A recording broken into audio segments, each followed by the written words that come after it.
कराची में बादल बरसने से पहले ही बिजली का बड़ा ब्रेकडाउन। नेशनल ग्रिड से आने वाली 500 केवी की हाई ट्रांसमिशन लाइन में खराबी। हाई टेंशन लाइन ट्रिप करने से बिन कासिम पावर प्लांट की फराहमी मुअत्तल। शहर का 80% इलाका बिजली से महरूम रहा। के इलेक्ट्रिक के 1900 में से 1400 फीडर्स ट्रिप कर गए। नाजिमाबाद, नॉर्थ नाजिमाबाद, क्लिफ्टन, डिफेंस और एफपी एरिया के मुख्तलिफ इलाकों में बिजली की फराहमी मुअत्तल रही। जाम शोरों में एनटीडीसी के यार्ड पर आसमानी बिजली गिरने से खराबी हुई। हेस्को रीजन के भी 71 ग्रिड स्टेशन बंद रहे। हेस्को के 500 केवी के यार्ड को नुकसान पहुंचा। कुछ घंटों बाद कई इलाकों की बिजली बहाल कर दी गई।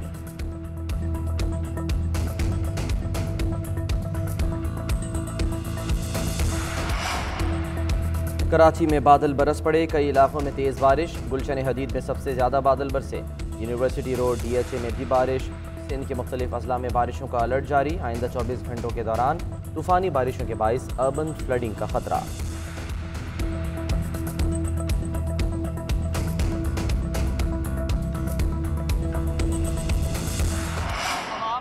की जो मिसाल इन्होंने कायम की है उसमें मफामत का तो कहीं मुझे नहीं लगता कि इनके साथ बात भी करनी चाहिए। मफामत तो बहुत दूर की बात है। इस वक्त तो पूरी कोशिश ये होनी चाहिए कि इस हुकूमत का रास्ता रोका जाए। अगले जो धांधली के प्लान्स ये बना रहे हैं उनको रोका जाए। उन्होंने कौमी हुकूमत की बात नहीं की, उन्होंने नेशनल कंसेंसस की बात की। मरियम नवाज ने मुफाहमत की ऑप्शन मुस्तरद कर दी। कहती हैं हुकूमत से मुफाहमत का सवाल ही पैदा नहीं होता। शहबाज शरीफ ने कौमी हुकूमत की नहीं कौमी मुफाहमत की बात की। हालात बहुत बदल गए, नवाज शरीफ जल्द आएंगे। मुल्क में PTI की नाजायज और नाअहल हुकूमत है। 3.5 साल में किसी ने खैर की कोई खबर सुनी? क्या किसी ने सुना कि बिजली सस्ती हुई, अशिया खुरोनोश की कीमतें कम हुई? हुकूमत की तवज्जो मीडिया और अपोजिशन को कंट्रोल करने पर है। तमाम पार्टियों को हुकूमत के खिलाफ मुत्तहद होने की जरूरत है। मरियम नवाज की तनकीद पर वज़रा की भी जवाबी चढ़ाई। फवाद चौधरी कहते हैं मरियम नवाज की बातों को संजीदा नहीं लेना चाहिए। ये तो गुज़श्ता दिसंबर में भी हुकूमत जाने की इत्तला दे रही थी। अगर फैसले मेरिट पर हुए तो शरीफ ख़ानदान नहीं बचेगा। फ़ारूक हबीब ने कहा चचा कौमी हुकूमत और भतीजी कौमी मुफाहमत की बातें कर रही हैं। मुस्लिम लीग नून में इत्तेहाद नहीं, लोग भी इनकी कोशिशों को संजीदा नहीं लेते। मरियम नवाज बैरून मुल्क जाना चाहती हैं।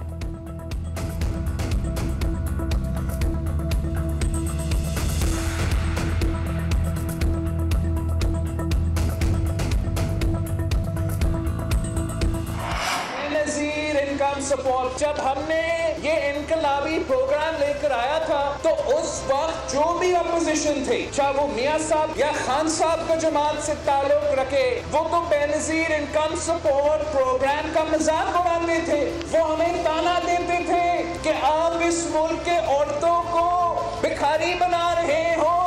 आपकी महंगाई की वजह से पाकिस्तान के अवाम खान साहब की तब्दीली की महंगाई की सुनामी में डूब रहे हैं।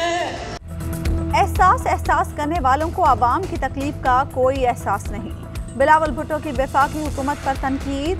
कहते हैं मियां साहब और खान साहब ने बेनजीर इनकम सपोर्ट प्रोग्राम का मजाक उड़ाया। अब सब मजबूर होकर बेनजीर का नजरिया मान रहे हैं। तब्दीली की वजह से आवाम महंगाई की सुनामी में डूब रहे हैं। पीपल्स पार्टी की तरजीह गुर्बत के खिलाफ जिदोजहद है।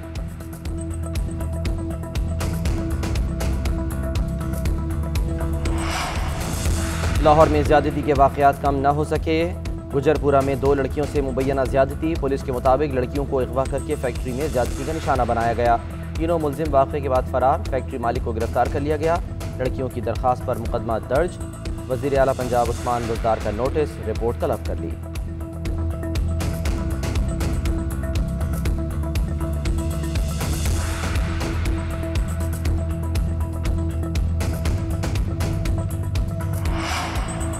मीनार पाकिस्तान पर खातून से दस्तराजी का वाकया। खातून टिकटॉकर आयशा ने 10 मुलजिमों को शनाख्त कर लिया। मुतासरा खातून के सामने जेल में मुलजिमों की शनाख्त परेड कराई गई।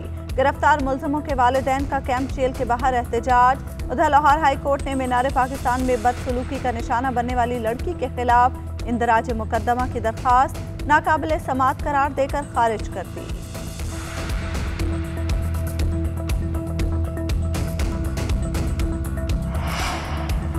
नूर मुकदम कत्ल केस, मुलजिम जाहिर जाफर के गिर्द कानूनी शिकंजा सख्त। थेरेपी वर्क्स के मुलाजिम अमजद ने मुलजिम के खिलाफ मुकदमे के इंदराज के लिए सेशन कोर्ट में दरख्वास्त दायर कर दी। जाहिर जाफर ने छुरियां मारकर जख्मी किया। पुलिस मुलजिम के खिलाफ मुकदमा दर्ज नहीं कर रही, दरख्वास्त में मौक़िफ़। अदालत ने पुलिस से 7 सितंबर तक जवाब तलब कर लिया।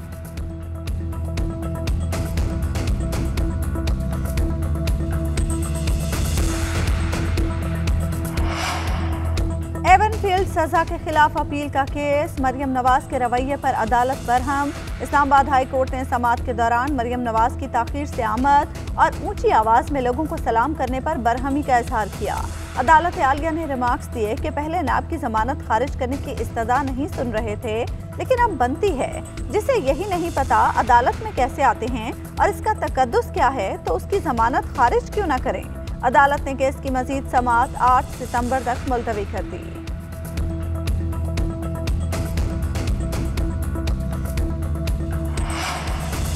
सुप्रीम कोर्ट के अहाते से नैब मुलजिम की गिरफ्तारी का वाक़या। सुप्रीम कोर्ट ने DGO और प्रोसिक्यूटर नैब की गैर मशरूत माफ़ी मुस्तरद कर दी। कायम मकाम चीफ जस्टिस ने रिमार्क्स दिए कि नैब की माफ़ी कबूल नहीं। नैब ने कहा कि इस अदालत में इजाज़त नहीं। नैब मुलाजमीन के कंडक्ट पर हुक्म जारी करेंगे। DG नैब इरफान मंगी का कहना है कि मुलजिम ने 116 अरब का फ्रॉड किया। मुलजिम इस्लामाबाद हाई कोर्ट से फैसला सुने बगैर ही फरार हो गया था। खदशा था कि मुलजिम कहीं बैरून मुल्क फरार ना हो जाए।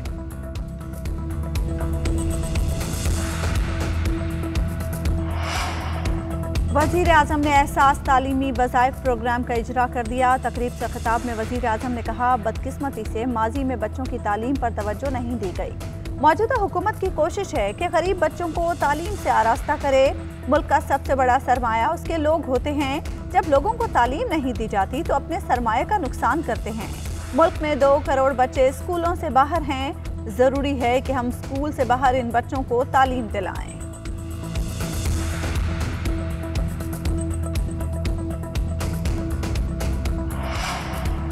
पंजाब में नो वैक्सीन नो सर्विस पर अमल दरामद न होने के बराबर। वैक्सीन न लगवाने वालों को पेट्रोल की फराहमी जारी।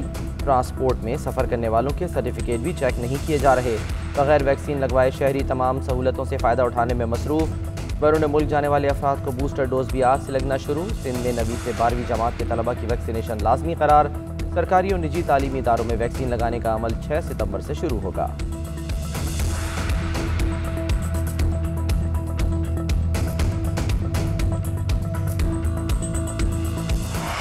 मुल्क में वैक्सीन लगाने का अमल तेज। 17 साल के नौजवानों को वैक्सीन लगाने का आगाज। NCOC के मुताबिक 17 साल के नौजवानों को फाइजर वैक्सीन लगाई जाएगी। सरबराह NCOC असद उमर कहते हैं, मुल्क में वैक्सीन लगाने के अहल अफराद में से 35% को वैक्सीन की सिंगल डोज लगा दी गई। गुज़श्ता रोज 15 लाख से ज्यादा अफराद को वैक्सीन लगाई गई। 24 में से 20 शहरों ने वैक्सीन लगाने का हदफ पूरा कर लिया। हैदराबाद, मर्दान, नौशहरा और क्वेटा में हदफ पूरा नहीं किया जा सका।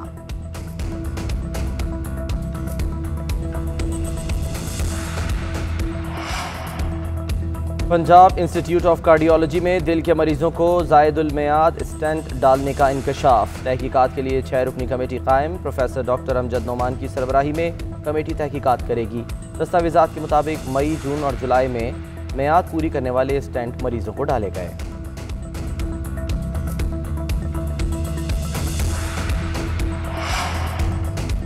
वज़ीर दिफा लॉयड ऑस्टिन ने आइंदा हफ्ते खलीजी ममालिक के दौरे का ऐलान कर दिया। कहते हैं, अफगानिस्तान में इनखला ऑपरेशन में 1,24,000 शहरियों को निकाला।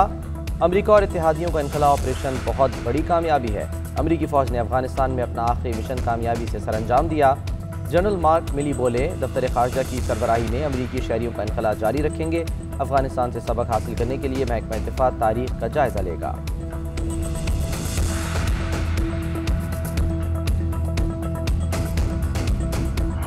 जब तक ये पाकिस्तानी कौम, ऐसी माएँ, ऐसी बीवियाँ, ऐसी बेटियाँ जो अपने वालिद को, जो माएँ जो अपने बेटों को इस मुल्क पे निछावर करने के लिए पैदा होती रहेंगी, तो इस मुल्क को कोई शिकस्त नहीं दे सकता।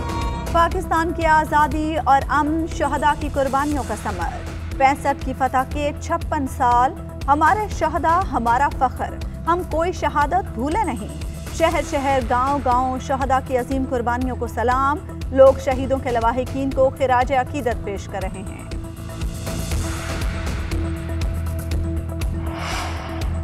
आर्मी चीफ से टोक्यो ओलंपिक्स में शिरकत करने वाले खिलाड़ियों की मुलाकात। जनरल क़मर जावेद बाजवा की ओलंपिक्स में खिलाड़ियों की कारकर्दगी की तारीफ। पाक फौज की तरफ से मुकम्मल ताउन फराहम करने की यकीन दहानी।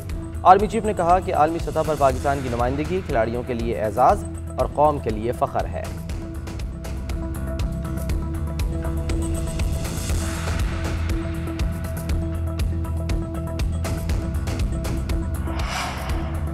पाकिस्तान और न्यूजीलैंड के दरमियान वनडे सीरीज के लिए कौमी स्क्वाड का ऐलान। 20 रुकनी टीम की क़यादत बाबर आजम करेंगे। सरफराज अहमद वनडे स्क्वाड से ड्रॉप। नौजवान विकेट कीपर मोहम्मद हारिस को स्क्वाड का हिस्सा बना लिया गया। मेहमान टीम की आमद 11 सितंबर को मुतवक्के। दोनों टीमों के दरमियान 3 मैचेस की वनडे सीरीज 17 सितंबर से रावलपिंडी में शुरू होगी।